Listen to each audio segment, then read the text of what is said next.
يا مساء الورد ومساء الياسمين، عاملين ايه؟ يا رب كلكم تكونوا بخير وفي اسعد الاحوال.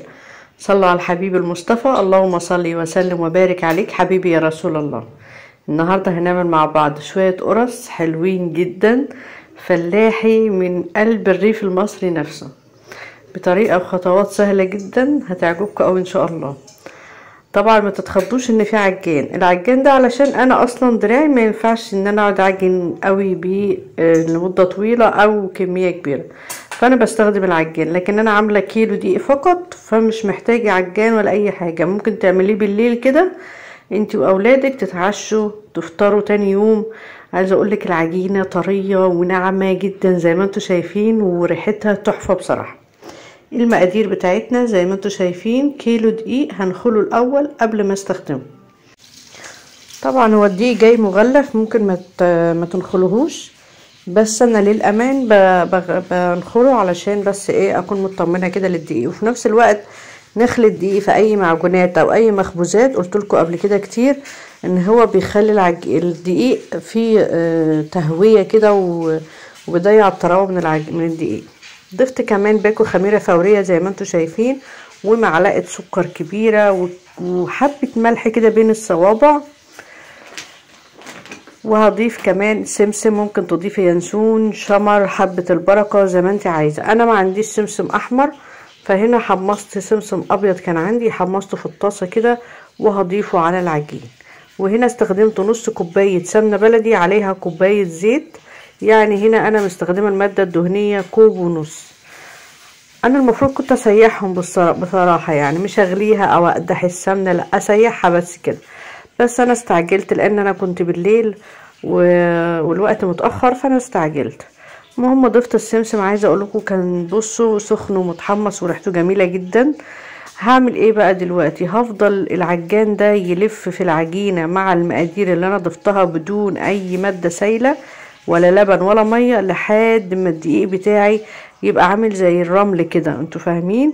اسمها بنبس العجينه بالسمنه، علشان الدقيق كله يتشرب من السمنه والزيت اللي انا حطاهم، وتبقى العجينه ناجحه والقرصه كمان تبقى مقرمشه معايا زي ما انا عاوزاها.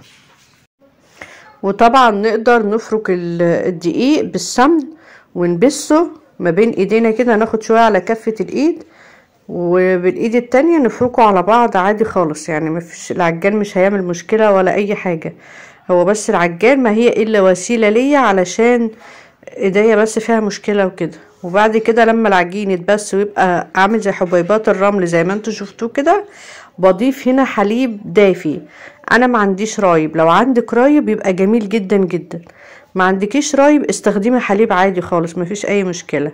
مقدار الحليب اللي انا حطيته ايه؟ انا قلت انا هقولك انا حطيت 3 كوبايات حليب بس. انتي ممكن الدقيق بتاعك مش زي الدقيق بتاعي، فدايما بقول لكم مقدار السوائل بتاع العجين ما تتحددش. فاهمين قصدي؟ وزي ما انتوا شايفين العجينه ما اخدتش حاجه معايا ولمت كده لوحدها وخلاص. بصوا وقع من الخطاف بتاع العجين، طريه جدا الى ابعد حد وناعمه قوي قوي. شايفين ما شاء الله؟ وريحتها جميله جدا جدا. وطبعا محطوط فيها سمنه بلدي ومحطوط فيها سمسم ومحطوط فيها حليب، يعني مواد غذائيه مفيش بعد كده. لو الطفل او احنا ككبار كمان اخدنا قرصيتين 3 كده على الفطار او على العشاء مع كوبايه حليب بشاي او كوبايه شاي او كوبايه حليب بس، هيبقى يعني بصوا مش قادره اقول لكم، هيبقى احلى كلام يعني. انا هنا بوريكم قد ايه كمان العجينه طريه زي ما وريتكم في المقطع في البدايه. وهنا انا هسيب العجينه بتاعتي ترتاح بس نص ساعه او ساعه بالكتير. فطبعا انا عاملاها بالليل فما فيش وقت، فانا هسيبها نص ساعه فقط. لان انا كان نفسي فيها جدا بصراحه، مش قادره اقول لكم بقالي شهر تقريبا، واللي هو اقول انا هعملها النهارده لا هعملها بكره. وبصراحه كنت متكله على حد هيعمل معايا، فما رضيتش اعمل قبل ما هي تعمل عشان ما تزعلش، فاستنيت كتير ما عملتش، فروحت انا عامله بقى.